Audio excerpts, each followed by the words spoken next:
Everyone, it's Q here. Welcome to my channel if you found it. I just had a shuffling reading plop out in two segments, this one and then this one as I was picking up the deck again to do this reading. These cards did not want to come with it, and it put the world at the bottom of the deck. Crossing the world is the invalid, the suffering man here. The nature of this realm is to suffer, unfortunately. So take and spend the energy, if warranted, to help alleviate. The Ace of Vajas, truth, inspiration, and epiphany falls upon the Empress, the divine feminine energy here, to nurture something creative, to embrace their creative energy. Because the Empress is the card expressing creation. Create your happiness. Look for a new passion. And surprisingly, it may be your emperor. Read this way. With an equal give and take, the middle of the road as it's labeled, to no reciprocity, but also practice it with honesty and truth and realness, and allow all the energy to flow through every chakra center, or the morning star there. A wish manifest. So is this your wish, Empress? To find a new passion?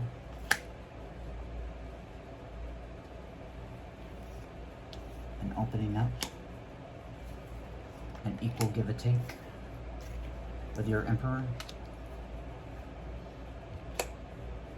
And have that happiness under the sun. So happy you can just get to it out in public. You don't even care. Seems like a good world there. So we have the world, the invalid, and crossing the invalid is the Sakti of jewels, which is that stability and groundedness that comes with the earth energy out of jewels. Sitting there being just as beautiful as the world.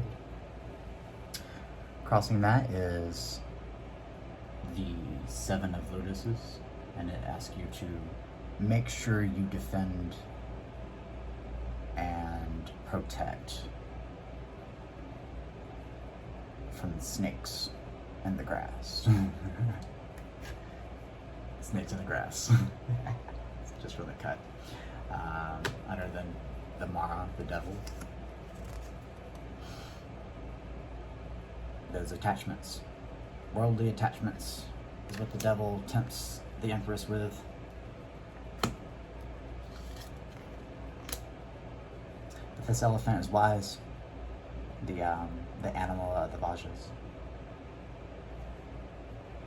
And represents wisdom. As we know here, an elephant never forgets. Why do they not forget? Because they're wise. Oh, there's more. I guess those wanted to have their voice heard too. As the Buddha sits there in his sermon, passing judgment. And the judgment is perfect by virtue of karma. The wheel turns. Not because I said so in doctrine and what have you. Every hair shall be counted. I like it.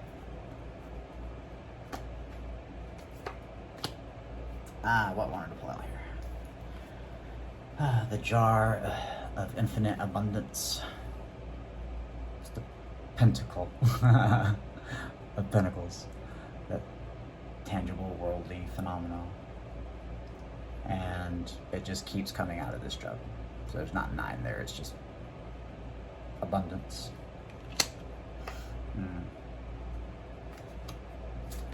because one worked hard at it, mastered, created a skill of 8 jewels that led them to the jar of infinite abundance. Now they just want to get back to what filled their cup. That untainted expression of emotion and love. All right, Empress. That's a well orchestrated wish. I'm glad you threw out the extra there. And I guess that's what the elephant will never forget as the Buddha sits. Beautifully enough, crossing the sermon of judgment is the final doorway. The getting out of the cycle.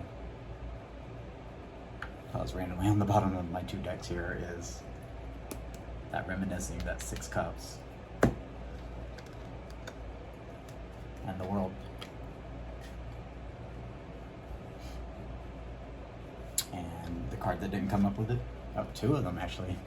The Queen can get out of the cycle by transcending attachments and healing others while still staying grounded and beautiful. As the Buddha does his nails. He's like, yeah, I know.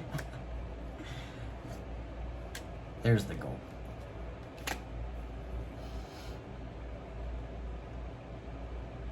To leave, not to come back. And that means you resolved all karma. And only gained merit while here. That means uplifting others, helping them resolve and undo, just to become aware.